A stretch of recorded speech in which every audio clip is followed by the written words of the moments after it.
Good afternoon, everybody. Welcome to the Apprenticeships virtual open event. I'm sure that you've been sort of having our virtual open event tour and hearing about lots of different opportunities and courses that we offer across the Chichester College group. I realise those online are here now for apprenticeships, so if hopefully you're all here to hear about that. My name's Donna Harfield, and I work in the apprenticeships team here at Chichester College. What we're going to do, hopefully by the end of this talk, is give you kind of the essential information required for apprenticeships. We'll take you on a bit of a whistle-stop tour, and we will deal with most people who understand kind of some of the grassroots, I suppose, around what an apprenticeship is, how it works, and what you need to do to determine whether it's right or wrong for you as your next step. I'm joined on the panel here this evening with Mo Toft, who is one of our account executives at the Chichester College campus, and she works with employers to help our students find placements into industry. By Vicky Ross, who's our administrator in the apprenticeships team and who works to get jobs advertised and help people find jobs, and also by Catherine Seal, who's our quality manager across the group. And Catherine really kind of leads on the delivery aspect of apprenticeships. So hopefully between us all, you'll be able to get what you need from this presentation and walk away knowing whether or not it's right for you. And we'll help obviously with next steps if you think, actually, it is right for me. What do I do now? Okay, so a little bit about us. As I've said, tonight's about the Chichester College campus specifically. So this is for just our Chichester College, but we are part of the wider Chichester College group, as I'm sure you've heard in many, maybe other discussions this evening. And they're shown here. So you've got the Crawley campus, Haywards Heath, Brinsbury and Worthing. But we will put a specific focus on courses and subjects available at Chichester tonight. We are the largest college group in Sussex. And we've been rated outstanding by Ofsted, so that's no small accolade either. So we're very proud of those achievement rates, and make sure that we give the best to our learners and to our community to make sure that we're giving you the best quality that you can possibly have. We are #1 in Sussex and Hampshire as well for apprenticeships. So these are just some of the reasons why you've got a very strong kind of provider choice when you're looking at your next steps and thinking about what next in terms of your learning journey.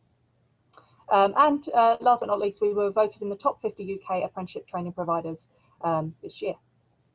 So as I said, this evening is about finding out what is an apprenticeship, what's involved, what do you have to do, and how does it all begin? So let's start.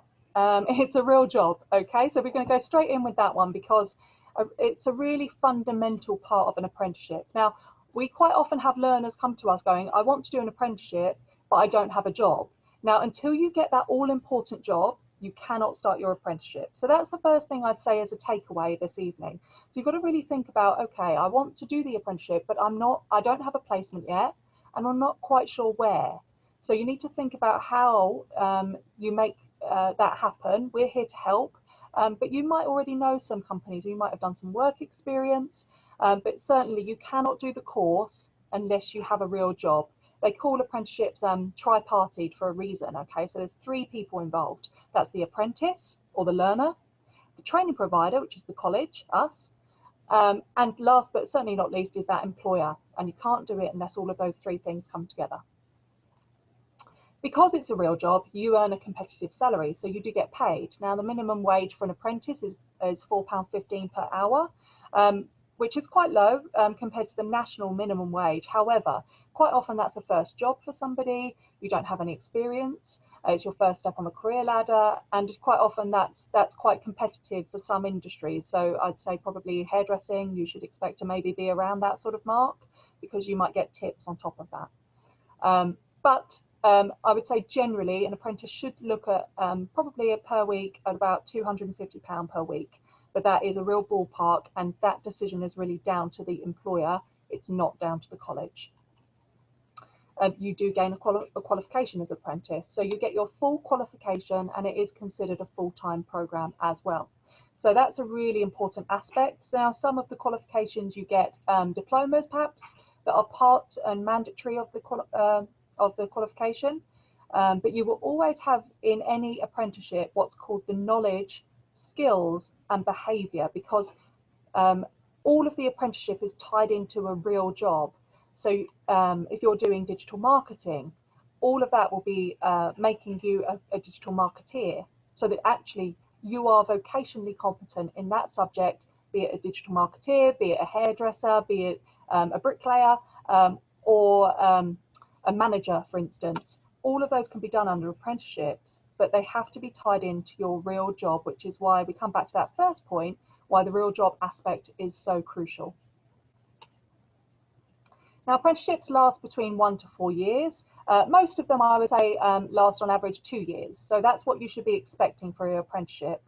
And they are full-time courses, so you can't do another combination of courses alongside them. So I know that for A-levels, for instance, you choose a few options. With apprenticeships, you specialise. So you really do have to know what you want to do, and you specialise in that field, because it is a career option. And as I said, it's that real job, and you are making a choice about what you want to do, for at least for the foreseeable future. There's never any cost to an apprentice. So sometimes the employer who's taking you on in that apprentice job will have to pay, but there is never any cost to become an apprentice. So so that's really good, and that's at all walks of life, no matter if you're 16 years old or 60 years old. And we'll come on to that a little bit more in a moment, actually, around the profiles of who can access apprenticeships also. And you can choose from a wide range of levels of apprenticeships. So all of that is possible via apprenticeship study. So they start at level 2, so they don't start at level 1. Level 2 is equivalent of 5 GCSEs, and then level 3 is equivalent to sort of your A-levels. So that's what we call advanced study. And once you get to level 4, it becomes a higher level qualification. So actually you can go right up to degree levels in apprenticeships also. And we offer higher degree apprenticeships as part of what we do at the Chichester College Group. Okay, so who can become an apprentice? So we've covered a little bit about what it's about, how you make it happen, because we know that that job's so crucial in all of this. But who can become an apprentice? Okay, so in a nutshell, it is anybody over the age of 16 and not in full-time education. And that's why I said, obviously you can't combine those options. So you can't do an A-level or one A level and an apprenticeship as well. So you have to make a choice between what's right for you, and you have to be living in the UK as well. So that's the main overview of what that looks like. And that's what I'd really say. With apprenticeship, you do need to know what you want to do. Okay, so if you're sat online and you're watching and you're thinking, well, I'm not sure if apprenticeships is right for me, what I'd ask you first is, do you know for sure what you want to do as a job?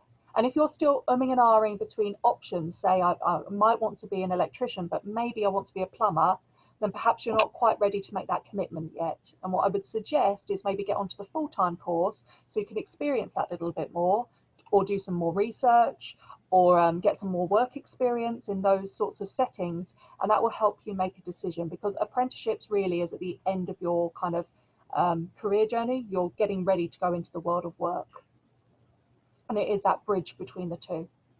Now, so let's have a look at who can become an apprentice. So with that in mind, some of the most common kind of profiles that we see of people coming forward are those who are leaving school or college. A-level, people have done A-levels, people have done just done their GCSEs, or perhaps people have had a couple of years out and now want to come back and develop a career. So school leavers is a really kind of viable route into industry, because it acknowledges that you don't have the experience or the qualifications yet, and you're getting both of those under an apprenticeship pathway. Second, okay, so it's adults as well. So if there are sort of mums and dads on the line who perhaps want a career change, or something similar, we have a lot of people who are in their 30s, 40s and beyond doing apprenticeships, because actually they're a really viable way to say, I may have worked in this industry my whole life, but actually I really need a change. And you're going to be taken on as an apprentice, perhaps on a lower salary, yes, but it acknowledges that you don't have the experience yet in that field, and you're getting the qualifications and the foot in the door to make all of that happen. So don't discount that as well if that applies to yourself. Equally, we have a lot of apprentices who are already employed, and I'd say this is probably more relevant for people in, say, management positions or in some of our professional services, so human resources, or again, marketing. That's another field. So we quite often get people who are already employed in the job and do it as a continuous professional development measure. So they do it to upskill their CV and get further qualifications. So if you're watching tonight, just have to think about that and think about, oh, okay, that applies to me. That seems like it could be a really good option. So what do we do? Okay, so just on the screen there is a bit of an overview of the subjects that we do. And what I'd say, these are the kind of the broad sectors of industry that we offer across the Chichester College Group. But within each of those, there are specific courses. So again, if you take engineering, for instance, it might be fabrication and welding, it might be engineering operative, or it could be composites engineer. So there's a whole load of different subject skills under those broad headings. And again, construction, you could be a plumber, electrician, bricklayer, carpenter. So lots of different types of trades that sit under these very broad titles. But with apprenticeships, you do need to know the specific one that you want to go into. Okay, that's the really key thing to take from tonight. Knowing you need to have a job and that you need to know what it is you want to do, because that will help you start to look and identify, where do I go next? Now, here are some of the employers we work with, and this really does just scratch the surface of the employers who we work with across the Chichester College Group. But just gives you some indication of who locally are employing apprentices at the moment. We've worked with a number of these employers for some years as well. And it's in a range of fields. So if you take the NHS, Western Sussex Hospitals, which is in St Richard's Hospital and Worthing Hospital, they actually take clinical healthcare apprentices. So they're working on the wards. They also take business administrators as well, so and accountants. So that's just to give you an example. So don't just think because they're in care, they'll only take care apprentices. They do take more than that. But when you're going up to these job roles, it is also as competitive as a non-apprenticeship job role. You could be going for, we've just had 30 jobs that have come via the Western Sussex Hospital Trust and that are being advertised. But with those, there will be a lot of people going for those positions. So you do need to be mindful of what you want to do, why you want to do it, to give yourself a bit of a competitive edge against all of the other apprentices who might also be going for that job. And I'd say for sort of maybe mums and dads and guardians on the line, it's as competitive as the kind of non-apprenticeship job marketplace. So that's just what you need to prepare for. We do have teams of people here at the college who can help you with routes to employment as well. We're certainly one of those teams, but we also have a superb Progression Plus team, which I think you've had a discussion on this evening as well, perhaps if you attended that. Just outlining some of their services. So we really are here to help because we want to make this happen for you, so that we can get the right candidate in the right job role. And I'm just going to kind of contextualize that around the job marketplace. So the Rolls-Royce logo that you can see there. So we work with Rolls-Royce, which is all very nice. They do the upholstery in the cars and they also do the engineering in the cars, our apprentices. And they'll roughly take on per year anywhere between 15 to 25 apprentices. Now, for those 15 to 25 jobs that Rolls-Royce will take on, finding 15 to 25 people in the local area, they will probably have about 125 people apply. So yes, it is competitive. So you just need to prepare for that.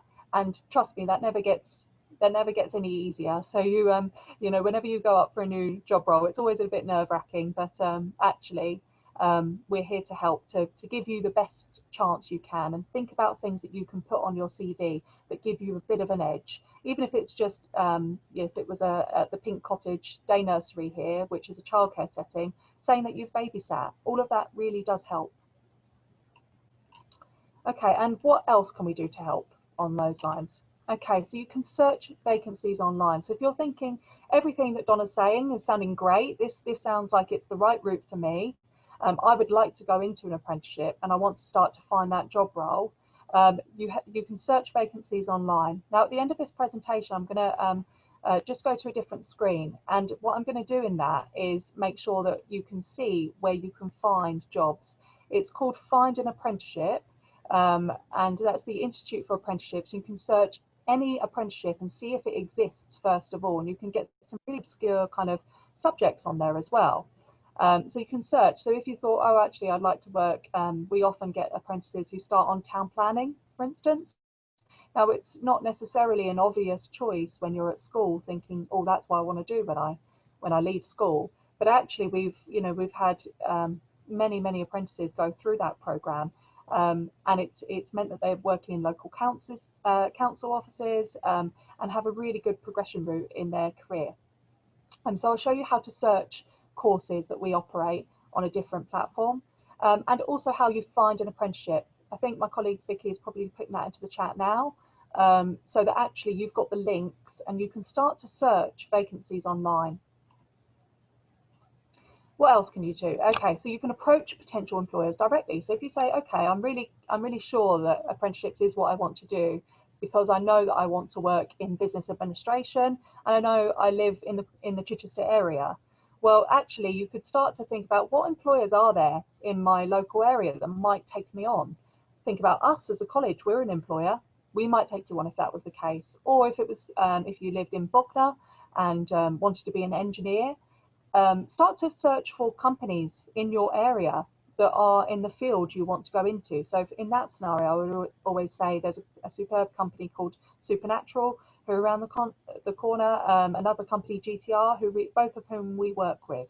So start to look at those companies who are local to you and identify where it is you might want to work and do your apprenticeship. Now, you may have done some work experience at school, or whilst at college, if that's how you're coming into this decision making, and that can quite often convert into employment as well. So don't discount that, because that is a really viable way to kind of secure that, because it's a bit tried and tested for you and for the employer. So if it's worked really well and you were really comfortable there, because you do need to think about that, then think about that also. And just going back to the last point about looking at local employers, I'd always recommend apprentices to think local, because you've got to be able to do that commute on a day-to-day basis. So it's no good going, oh, I live in Portsmouth, but I'm going to apply for a job that's way over in Brighton, unless you're confident you can make that journey on a daily basis, because that's where the majority of your time is going to be spent. Okay. Volunteering, that's a really viable way as well to get an apprenticeship in place. So always consider volunteering as well, because that can quite often convert to the apprenticeship.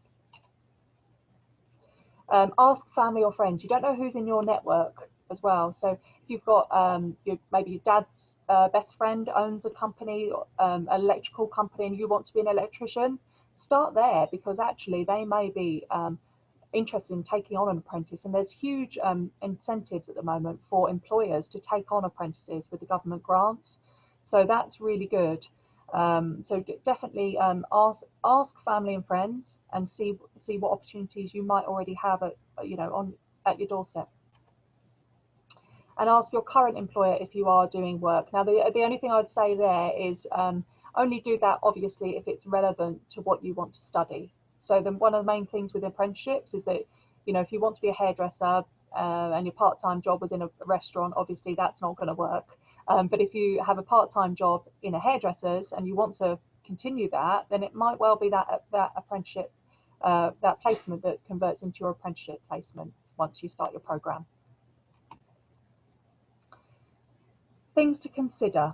Okay, so I'd say number one, maths and English is required under apprenticeship study. So if you're doing that this year, if it's all coming up, really try your best with that, because if you don't achieve it there, you will have to do it on the apprenticeship, and it might be, depending on the subject, that you have to have it up front. Now that really will depend on the subject in question that you want to do, and we can advise you one-to-one whether that applies or not. And it will need to be at the GCSE C level. Now, it will be done via a functional skill. It used to be called key skills for those who are familiar with that, but you will still need to do that under apprenticeship study. So really try and get that up front if you can, and talk to us so that we can advise you if it's required before you can even move on to the apprenticeship, or whether it can actually be achieved as you go. Now, you can't have a level 4 qualification or higher in the same or similar subject. And maybe this applies a little bit more to those who perhaps are coming at it from that adult kind of profile that we discussed, or somebody already employed. So that's something to consider if that's that. So if you already have the qualification, but maybe from a full-time program or a degree, then you can't do the same apprenticeship twice again, effectively, because it's double funding. So you can do something if there's just a few small things that cross over, but obviously you can't redo a qualification. But apprenticeships are designed to be incremental as well, so you can move up through the levels. So you can do level 2 engineering, then level 3 engineering, and move on, so forth.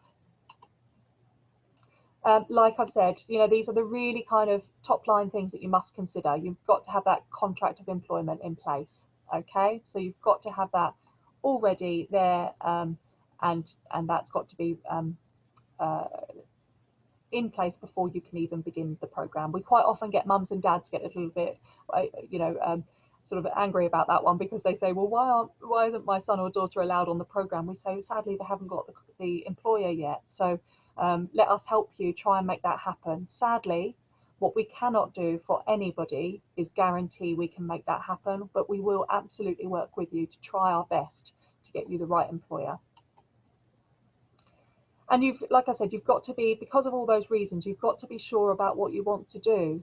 It's no good kind of going up for a job and then saying, oh, I think I want to do this, because it's probably not going to impress the employer, who is quite often the custodian of who goes on to that apprenticeship. You've got to get the job first, and then you'll have an interview at the college.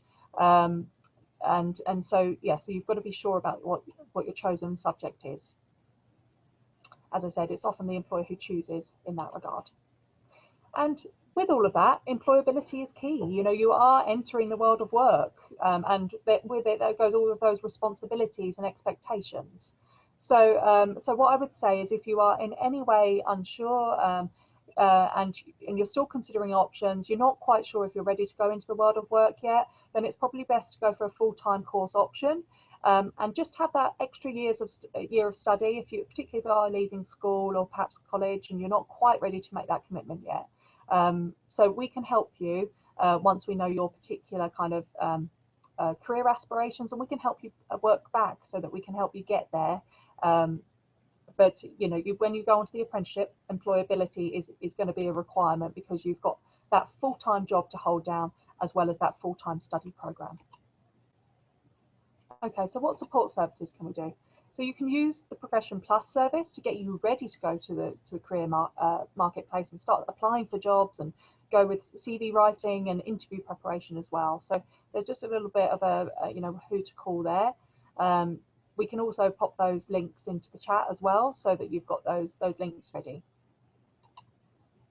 And register with the National Apprenticeship Service. So I know that Vicky on our the panel has been putting that into the chat as we go. So make sure you take a copy of that link and get registered, because you can start to search for jobs there. So if you, after all of this, you're thinking this sounds right for me, start searching, because or start to think about searching as you approach the end of possibly your GCSEs or this next year of study, because you need to have that in place, ready, so you can begin probably for most of those on the line for next September. And stay in touch with us. Okay, now particularly actually if you do end up doing a full-time course, we are here to help you, to support you, to find that perfect opportunity, but we need to know what you need, roughly where the area that you're looking for, and what subject, and we can help you by putting you in front of the employers, because we just showed you a few of the employers we work with, but actually across the group we work with probably about 1,000 employers per year to provide these opportunities in the local market. So we already know the people to speak to, and if you're searching, then we can maybe get a foot in the door for you as well. So in summary, okay, so why choose an apprenticeship? So you earn while you learn, so you're earning all of that money, but there is all of the responsibilities that come with that. You don't get your summer off, so that's one to consider for a lot of learners, particularly if you are used to kind of having big summer holidays, etc. You won't get that anymore, because you are going to the world of work, but you do get paid. Okay, so there's sort of all of the realities of the apprenticeship. But as we said, you know, a lot of apprentices, we had one role at the RSPCA, which was a digital marketing role, which was £18,000 last year. It's not bad for a starting job where you're going to be qualified and have all of that on the job. So that's a key point. You gain the relevant work experience. We quite often see this, that apprenticeships will accelerate in their career because actually you've got the experience as well as the qualification element. So all of that is really vital. It really helps, and we quite often see apprentices, progressing quicker on the career ladder than maybe some of their counterparts who went to university and did that route. We quite often have university leavers applying for our apprenticeship job roles, but perhaps they're overqualified by that stage, and they've already got the qualification element, so they can't move on to the apprenticeship.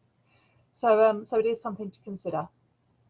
You do obviously also avoid all those student loans and debts because you don't have to take them out with an apprenticeship. You never have to pay towards the qualification. Sometimes your employer will pay, and sometimes they'll be fully funded by the government, but it will just depend on your circumstances and the employer that you're moving on to work for. And you accelerate your career opportunities by doing so, you know, because actually if you've worked in that company for a couple of years, it just goes to show that actually, you know, they know you, they know that you're a reliable team member, that you've been trying your best, and actually, you know, when those promotion opportunities come up, quite often we see apprentices go on to them. And we've had many apprentices actually go into very high level management positions where they've started as apprentices themselves. And we have notable examples ourselves actually within the college where that's happened with us as an employer. You can still go on to university after. Now, an apprenticeship doesn't have UCAS points, so that's something just to kind of make clear, but you can move on to university after doing an apprenticeship. So that route is still there. And you are a step closer to your dream job. So apprenticeships is all about making careers. And so are we as a Chichester College group. We want to equip you with the qualifications to get you where you want to be in your dream job and occupation. And what I would say about an apprenticeship is not just a step closer to your dream job, but quite often it's the beginnings of the realities of that dream job. So doing that, you know, apprenticeships is a really critical way to kind of get started on that dream job journey. So how to contact us. So here's a little bit of how to get in touch with us as a group. You know, we are here to help, as I've said. We can help make this happen, but you know, as part of this, we want to make sure that you have a one-to-one opportunity after this. So please get in touch with us, and we can discuss your particular kind of circumstances, what you're interested in going into, and start to get that process underway. I'd recommend everybody having a look at the Institute for Apprenticeships, which is the one we put in the chat, to start to search what apprenticeships there are, and also to start to search real jobs out there as well. So you can do that on the Find an Apprenticeship site. I'm going to now open up to questions as well, because I'm sure we've had some that have been being answered, hopefully, as we go. But Catherine, are there any questions, or Vicky, as we go, that we can hopefully address that are maybe applicable to most people who are on the line? And thank you to everybody, because this has been a bit of an overview. Yeah, we've had quite a lot of questions coming in, Donna. So main questions are, do you have to have grade 4 and above functional skills? So we've obviously said that if you have got it, it's great. You can still do the apprenticeship, but if you haven't, then we will help you get those functional skills alongside it, as long as the entry criteria doesn't say you have to have them to start with. What, Donna, what apprenticeships could that be? Where you need it up front, Catherine, is that Yeah. what you mean? Yeah, so for instance, the first one that comes to mind is electrical. And now with electrical, you need to have a C grade in maths to move on to that program because of the high risk that's associated with that. And yeah, so that's just an example where that would apply. and that's also a level 3 qualification. So electrical doesn't start until level 3. It doesn't start at level 2, so it is advanced only. So having that up front is a requirement, but it really will depend on the subjects. For most subjects, however, I would say that we can embed it, provided obviously that your current operating ability isn't so far away from achieving that functional skill in maths and or English within the timescale. But we need to make sure it's realistic, that you're going to get that achieved, as well as the qualification and as well as holding down a full-time job, which is the apprenticeship. Absolutely. So we will do that assessment with you. Yeah. And for those people who haven't got that level 4 and above and need it, we do have some prep up explorer courses as well, don't we, that they can do beforehand, before they come on the apprenticeship. So if anybody needs to do that, we've got that option where you'll get your functional skills as well.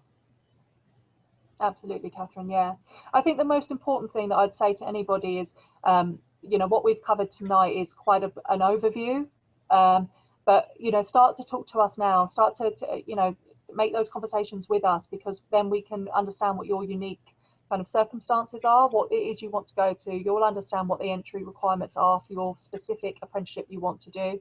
Across the group, we have 85 apprenticeships, and that's from everything from payroll to human resources specialist, to electrical, to engineering operative. So it really is quite diverse.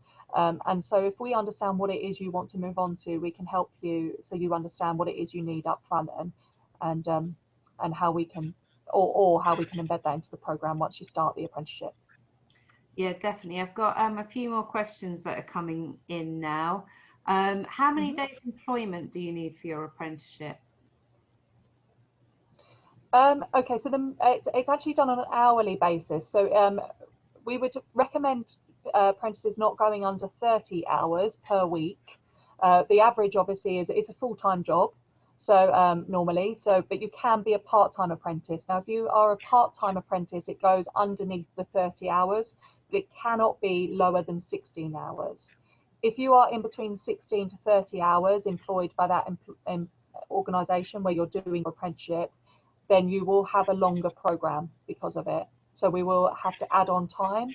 And the reason for that is because everything on an apprenticeship is learned via workplace study. So everything you do in your job role is what you use as evidence to get the qualification. So it's not that work sits over here and the apprenticeship sits over there.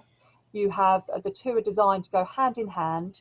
And actually everything you do in your job role is used as your evidence, and Catherine's actually the expert on this. So that will all go part of your evidence and your portfolio of evidence. It will all add up to your what's called the 20% off the job hours as well. So all of that will be used to say, yes, I've become a vocationally competent electrician, or whatever it might be that you're studying. But in that job role, the minimum is 16 hours. It cannot go lower than that. But we always recommend it being 30 hours or more, ideally, because then you don't have to have an extended length program. So that's how that works, Catherine. Yeah, so I'm just going to, we've only got a few minutes left, so I'm just going to whip through the rest of the questions. So Jane's asking, Sure. if you want to be an apprentice, do you have to have an interview? Yes, you do have to have an interview, but we can definitely help you with that. Hayley's asking, what do you think about hair and beauty? Do you think they will have to have grades up front? No, for the level 2 hair and beauty, a lot of our apprentices are doing their functional skills at the same time. Nathan's asking, can I do an apprenticeship in plastering?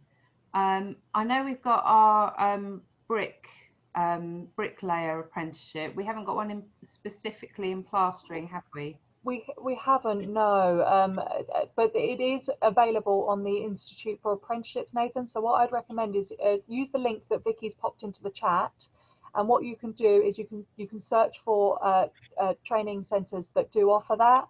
We're quite often launching new programs at the college, but we can't always guarantee that we offer the exact apprenticeship that you're looking for. Plastering is not one that we do currently, but you never know, we might launch it between now and then. And if so, obviously you just need to find a firm that specialises in that. But I do know that it exists as an apprentice, so it definitely is out there as an apprenticeship. You just need to find a training provider that offer the training element of that. Because like I said, it's the three parties that need to be involved: you doing the apprenticeship, the employer taking you on, and then a training provider to support the training element. Yeah, I think that answers another question. Just can you choose who your employer is in any course? Well, you get the job with the employer, and then you come to us in the apprenticeship. Absolutely. And I think just to add to that as well, Catherine, what I would say is you don't always have to interview for a job. We quite often have people already kind of doing trial time with, you know, a voluntary experience, and that converts to an apprenticeship. So it might not always be that you have to interview for the employer per se. You will always have to have a college interview, however, because we may not have seen you by then. I think Yeah. that's maybe one last question, Catherine. And then the last question I've got are levels equivalent to years, or a level based off level quantity of coursework? So yeah, the levels are based on the academic skill. So A levels are level 3. So our level 3 apprenticeships are equivalent to the A level. Our level 2s and then level 4s and above are our higher education. Yeah. Thanks, Catherine, for that. And thank you to everybody for joining us. I think it's important to say that, you know, our mission statement at the group is to change lives through learning. All of our courses will do that for you. We want to help you with your career aspirations, getting you the right qualifications to move on to the right next steps in your career journey. Apprenticeships are a fantastic way to do that. We want to help you get there if after today you've decided that's the right thing for you. So do get in touch on those links that I put on the last screen. Start to do those research and start to speak to us. Thank you very much for joining us, and enjoy the rest of the virtual open event.